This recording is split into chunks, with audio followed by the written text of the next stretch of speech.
नमस्कार, आप देख रहे हैं एनएमएफ न्यूज। मैं हूं आपके साथ शाफनी पटनायक। अमेरिका से भारत के लिए एक बेहद दुखद और दिल दहला देने वाली खबर सामने आई है। कैलिफोर्निया में स्थानीय पुलिस ने 30 वर्षीय भारतीय सॉफ्टवेयर इंजीनियर मोहम्मद निजामुद्दीन को गोली मार दी, जिसके बाद उसकी मौके पर ही दर्दनाक मौत हो गई। निजामुद्दीन की मौत की खबर ने पूरे परिवार को झकझोर कर रख दिया। इस मामले में परिजनों का गंभीर आरोप है कि उनके होनहार बेटे के साथ गलत हुआ है। बिना किसी ठोस जांच, सबूत या उचित प्रक्रिया के क्रूरता से गोली मारकर उसकी हत्या कर दी गई। इस घटना ने न केवल परिवार और बल्कि पूरे समुदाय को स्तब्ध कर दिया। जानकारी के मुताबिक ये घटना 3 सितंबर 2025 को कैलिफोर्निया की सांता क्लारा में हुई। मृतक मोहम्मद निजामुद्दीन मूल रूप से महबूबनगर जिले के रहने वाले हैं। बताया जा रहा है कि उनका अपने रूममेट से एसी को लेकर विवाद हुआ था। मामूली कहासुनी बढ़ते बढ़ते झगड़े में बदल गई और मामला हाथापाई तक पहुंच गया। विवाद के बीच शोर सुनकर पड़ोसी ने पुलिस को कॉल कर दिया। पुलिस मौके पर पहुंची और उसने दोनों युवकों से हाथ ऊपर करने को कहा। गवाहों के अनुसार एक युवक ने तुरंत पुलिस की बात मान ली, लेकिन निजामुद्दीन ने हाथ ऊपर नहीं किए। इसी बीच पुलिस ने उस पर 4 गोलियां चला दी। गोली लगते ही निजामुद्दीन ने मौके पर ही दम तोड़ दिया। परिजनों का कहना है कि ये कार्रवाई बिना उचित जांच और जल्दबाजी में की गई, जो बेहद दुर्भाग्यपूर्ण है। परिवार ने बताया कि पिछले 10 से 15 दिनों से उनका अपने बेटे से कोई संपर्क नहीं हो पा रहा था। शुक्रवार को सोशल मीडिया और जान पहचान वालों के जरिए उन्हें इस घटना के बारे में जानकारी मिली। परिवार को यह विश्वास करना मुश्किल हो रहा था कि पढ़ाई और नौकरी के सपनों के लिए विदेश गए अपने बेटे की जिंदगी इस तरह खत्म हो जाएगी। मृतक इंजीनियर मोहम्मद निजामुद्दीन 2016 में उच्च शिक्षा के लिए अमेरिका गए थे। उन्होंने फ्लोरिडा कॉलेज से पढ़ाई पूरी की और उसके बाद वहीं एक कंपनी में नौकरी शुरू की। मेहनत और लगन के दम पर उन्हें प्रमोशन भी मिला और वे कैलिफोर्निया शिफ्ट हो गए। वहीं उनकी जिंदगी अचानक इस दर्दनाक मोड़ पर आकर थमकी। परिवार का कहना है गोली मारे जाने से 2 हफ्ते पहले एक लिंक्डइन पोस्ट में निजामुद्दीन ने सार्वजनिक रूप से नस्लीय उत्पीड़न, वेतन में धोखाधड़ी और गलत तरीके से नौकरी से निकाले जाने की शिकायतें उठाई थी। अपने पोस्ट में निजामुद्दीन ने कई बातों का जिक्र किया।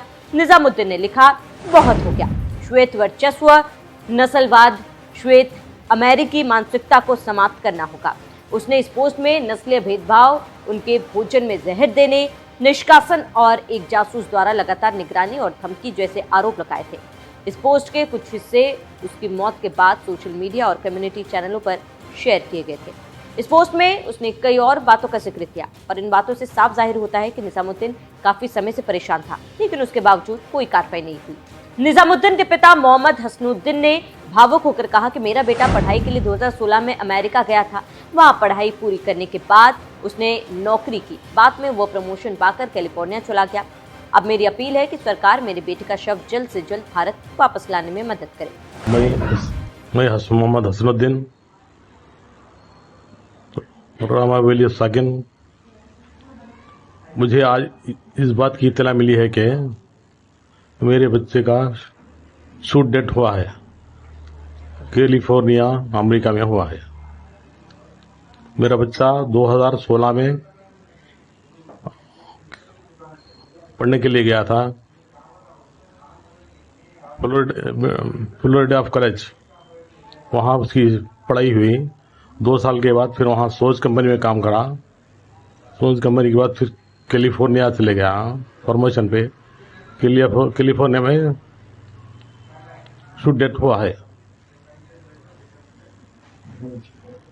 मैं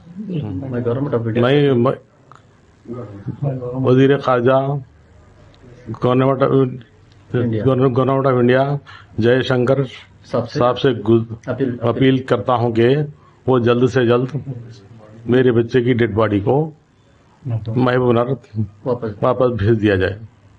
दोनों बच्चे मिलके छोटे से चाकुआ निकाल ले गए, एक को एक डरा रहे थे। तो चिकम चाकी चलने से पड़ोसी एक फोन कर दिया है कि पुलिस वालों को वहाँ के, तो ऐसा दोनों लड़ाई हो रही बोल गए। जैसा ही वो पुलिस वाले यहाँ पर कैलिफोर्निया में अंदर रूम को आ गए तो हैंडसाफ करो, वो तो बाजू वाला बच्चा हैंडसाफ करा तो ये बच्चा नहीं करा हैंडसाफ।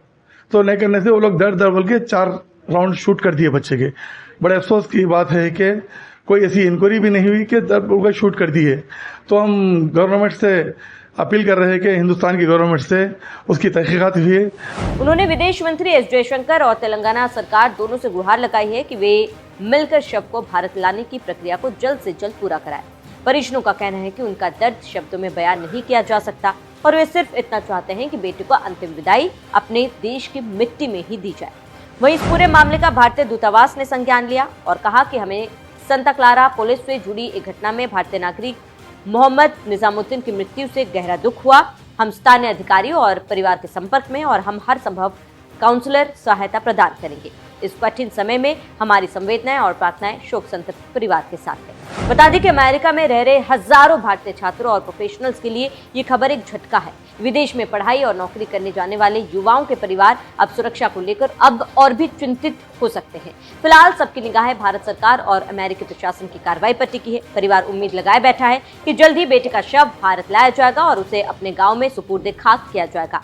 जाहिर सी बात है, निजामुद्दीन के केस के बाद हर उस भारतीय की सुरक्षा को लेकर कई बड़े सवाल उठ रहे हैं और डर का माहौल है जो अपने देश से दूर विदेशों में काम या पढ़ाई कर रहे हैं। फिलहाल भारत सरकार से भी यही गुहार है कि निजामुद्दीन के परिवार को जल्द से जल्द न्याय मिले और ऐसा किसी भी भारतीय के साथ दोबारा ना हो, ये भी सुनिश्चित करें।